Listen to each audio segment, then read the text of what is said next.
Hello everyone, welcome back to my channel. আজকে চলো share করি তোমাদের সাথে আমাদের কলেজের এক গল্প। আমার আগের ভ্লগে তোমরা দেখেছো যে আমরা সবাই মিলে আমাদের লাস্ট সেমিস্টারে কলেজে সবাই মিলে একটা শার্ট বানিয়েছিলাম, সবাই সেম, যেখানে কলেজের নাম লেখা ছিল, আমাদের ফটো দেওয়া ছিল। কিন্তু সেদিন হই হুল্লোড়তে অনেকেরই নাকি অনেক কিছু লেখা হয়নি শার্টগুলোতে, সেজন্য আমরা আবার শার্টগুলো নিয়ে গেছিলাম লেখার জন্য। তো সেই কাজটাই এখন হচ্ছিল।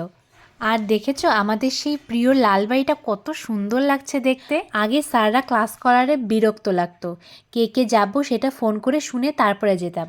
আর এখন আর সেই কলেজে যেতে হয় না, স্যাররা আর ডাকে না ক্লাস করতে।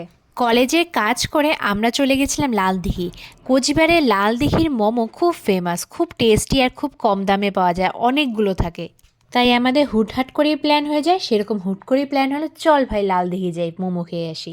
এই যে তোমরা পাখিগুলো দেখছো, আমরাও ঠিক সেরকমই ছিলাম, একসাথে ছিলাম। এখন আস্তে আস্তে ভাঙতে ভাঙতে সবার রাস্তা আলাদা। এখন আর আগের মতো ফোন হয় না, আগের মতো গ্রুপে কথাও হয় না।